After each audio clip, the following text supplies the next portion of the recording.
عملی نیکی میں اصل شے ہے ہمدردی، ہمدردی میں مال خرچ کرنا، اور اس کے لیے ستون ہے زکوٰۃ۔ کم سے کم یہ 2.5% تو نکالو، بوتل کا کارک تو کھل جائے، پھر اور بھی دو، اور بھی دو، اور بھی دو۔ یہ تو obligatory ہے، یہ تو فرض ہے، یہ تو لازم ہے۔ لیکن مقصد کیا ہے؟ اس کو جو سمجھ لیا بس یہی زکوٰۃ ہی ہمارے ذمے میں ہے، وہ بڑے مغالطے میں۔ حضور نے فرمایا صلی اللہ علیہ وسلم، ان فی المال حقا سوى الزکوٰۃ، اے مسلمانوں یہ نہ سمجھنا کہ بس زکوٰۃ ادا کر دی تو تمہارے مال کا سارا حق ادا ہو گیا۔ ان فی المال حقا سوى الزکوٰۃ، تمہارے اموال میں حق ہے اللہ کا زکوٰۃ کے علاوہ بھی۔ اور پھر آپ نے یہ آیت پڑھی، وَآتَى الْمَالَ عَلَىٰ حُبِّهِ ذَوِي الْقُرْبَىٰ وَالْيَتَامَىٰ وَالْمَسَاكِينَ وَابْنَ السَّبِيلِ وَالسَّائِلِينَ وَفِي الرِّقَابِ وَأَقَامَ الصَّلَاةَ وَآتَى الزَّكَاةَ۔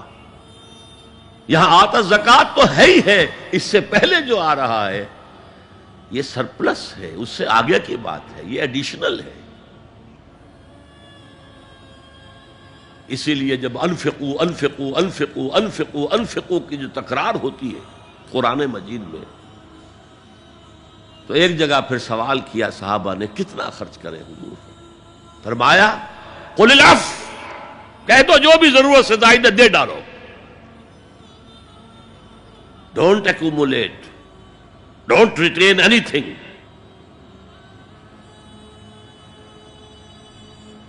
ایک بات آپ سے کہوں، آپ کچھ چونک جائیں گے، حضور نے کبھی زکوٰۃ دی؟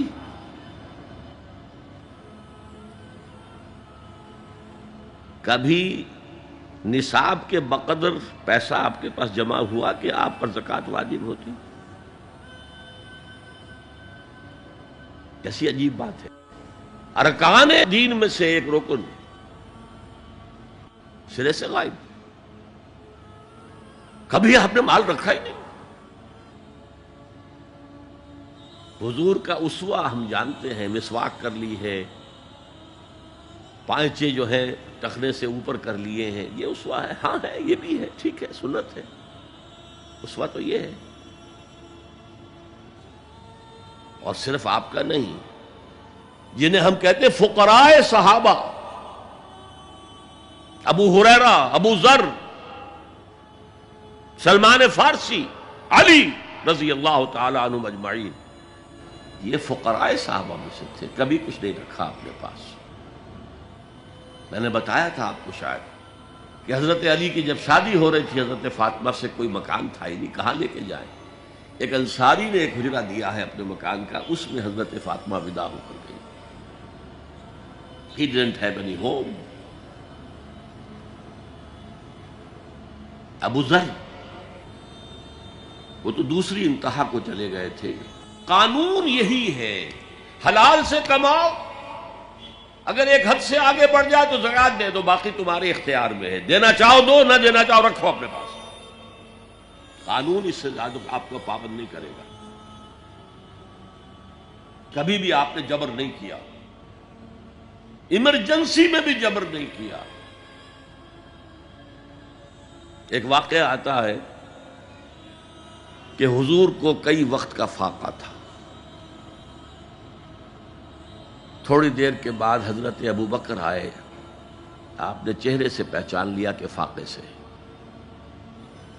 پھر حضرت عمر آئے، پہچان لیا کہ فاقے سے۔ شاید حضور خود اپنے لیے نہ اٹھتے نہ جاتے، اپنے دونوں ساتھیوں کو لے کر ایک انصاری کے باغ میں پہنچ گئے۔ انصاری کی عید ہو گئی، فوراً لا کر اس نے کچھ کھجوریں، کچھ انگوروں کے گوشے رکھے۔ اس کے بعد وہ دوڑا چھری لے کر کسی جانور کو ذبح کرنے کے لیے۔ یہ ساری تفسیریں میں کیا بتا رہا ہوں؟ مال یہ نہیں تھا کہ مدینے میں سبھی فاقے سے تھے، موجود تھے جن کے پاس مال تھا، لیکن جبراً آپ نے کسی سے کچھ نہیں لیا۔ جب وہ چھری لے کر چلا، فرمایا دیکھنا کسی دودھ والے جانور کو نہ ذبح کرنا۔ بہرحال کچھ دیر کے بعد وہ گوشت پکا کر لایا، روٹیاں رکھیں۔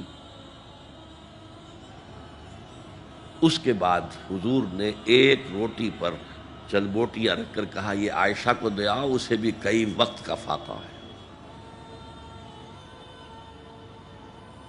اور پھر حضرت عمر کی طرف رخ کر کے کہا عمر یہ ہیں وہ نعمتیں جس کا حساب دینا پڑے گا اللہ کے ہاں۔ وَأَمَّا بِنِعْمَةِ رَبِّكَ فَحَدِّثْ، اور یہ جو فرمایا گیا الہاکم التکاثر میں نعمتوں کا حساب لیا جائے۔ وَلَتُسْأَلُنَّ يَوْمَئِذٍ عَنِ النَّعِيمِ، فرمایا یہ نعمتیں ہیں۔ تو یہ ہے اصل میں انفاق کا معاملہ، آپ کے اس پر چھوڑ دیا گیا ہے۔ جتنا بھی آپ میں جذبہ ہے، جتنا بھی آخرت کا یقین ہے، اتنا ہی آپ پسند کریں گے کہ آخرت کے بینک میں جمع کرائیں، یہاں کے بینکوں میں کیوں جمع کرائیں؟ یہاں کتنا دے دیں گے آپ کو؟ 10%، 20%؟ وہاں 700% ملتا ہے۔ 700% نہیں، 7,000، 700 گنا۔ Why to keep it in these banks؟ حضرت مسیح کا جو پہاڑی کا واس بہت مشہور ہے، سرمن آف دا ماؤنٹ، بڑے پیارے الفاظ ہیں۔ میں آپ سے اپنا تاثر عرض کیے بغیر نہیں رہ سکتا۔ جہاں تک مواعظ کا تعلق ہے، جو حضرت مسیح کے مواعظ آئے ہیں ان سے اونچے واعظ کوئی ممکن نہیں۔ اسی میں یہ جملہ بھی ہے، دیکھو اپنا مال زمین پر جمع نہ کرو، جہاں چوری بھی ہوتی ہے ڈاکہ بھی پڑتا ہے، کیڑا بھی خراب کرتا ہے۔ آسمان پر جمع کرو جہاں نہ چوری کا اندیشہ، نہ ڈاکے کا خوف، نہ کیڑا خراب کر سکے۔ اس لیے کہ میں تم سے سچ کہتا ہوں کہ جہاں تمہارا مال ہوگا وہیں تمہارا دل ہوگا۔ مال یہاں ہوگا تو دل اٹکا ہوا ہوگا، اور فرشتے اس طرح گھسیٹ کر کھینچیں گے آپ کی جان کو جیسے کہ سیخ پر سے کباب کھینچا جاتا ہے۔ اور اگر دل وہاں لگا ہوا ہے جس کے لاکھوں کروڑوں ڈالر سوئس بینکس میں جمع ہیں، اسے کہا جائے نکل جاؤ پاکستان سے، اسے کوئی تکلیف ہوگی؟ نکل جاؤ فلاں ملک سے، ملک بدل کرتے تمہیں کیا تکلیف؟ میرے بینک کے اندر پیسے ہیں۔ البتہ جس کا باہر کچھ نہ ہو اسے اگر یہ دی جائے سزا تو اس کی تو جان پر بن جائے گی۔ تو یہ ہے انفاق کا معاملہ۔ اس میں یہ دو جو ہے، ایک قانونی سطح ہے۔ قانونی سطح یہ کہ حلال ذریعہ حرام نہ ہو، سود نہ ہو، جوا نہ ہو، فحاشی کو ذریعہ نہ بنایا جائے، منشیات کو ذریعہ نہ بنایا جائے کمائی کا۔ اور جو بھی آپ کے پاس ہے، آپ نصاب کی سطح کے اوپر آ گئے تو 2.5% زکوٰۃ دے دو۔ قانون اس سے آگے آپ سے مطالبہ نہیں کرے گا، اگرچہ فقہاء نے یہ فتویٰ دیا ہے کہ اگر کسی وقت جو فقراء ہیں ان کی ضرورتیں زکوٰۃ سے پوری نہ ہو سکیں تو اس وقت کا امام، اس وقت کا خلیفہ، وہ زبردستی بھی امراء کے مال میں سے مزید لے سکتا ہے زکوٰۃ کے علاوہ۔ لیکن کمال یہ ہے محمد رسول اللہ صلی اللہ علیہ وسلم کا کہ نہایت جان گسل تحریک جو تھی، انقلابی تحریک، اس میں بھی کبھی آپ نے جبر سے کام نہیں لیا۔ یہ آپ کے چوائس پر ہے۔ البتہ ایک معیار مقرر کر دیا، جیسے حضرت ابو بکر غزوہ تبوک کے موقع پر سب کچھ لے آئے تھے گھر میں جھاڑو پھینک کر۔ عام حالات میں یہ نہیں، ایک شخص آئے صحابی انصاری، میں اپنا سب کچھ اللہ کی راہ میں دینا چاہتا ہوں۔ فرمایا نہیں، تم چاہتے ہو کہ اپنے ورثاء کو غریب اور فقیر بنا کر جاؤ؟ اس نے کہا اچھا میں آدھا نہیں، آدھا بھی بہت ہے۔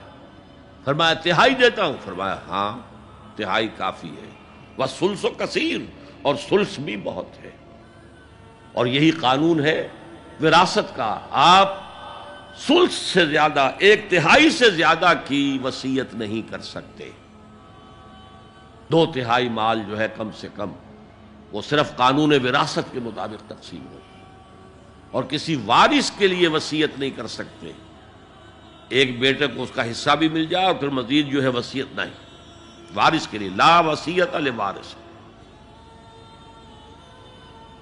تو یہ ہے زکوٰۃ، در حقیقت اس جذبہ انفاق کو سپورٹ دینے والی شے. کم سے کم یہ تو دو. بوتل کا کارک کھل جائے گا تو مزید بھی نکل آئے گا اس میں سے. وآت المال على حبه ذوي القربى واليتامى والمساكين وابن السبيل والسائلين وفي الرقاب وأقام الصلاة وآتى الزكاة.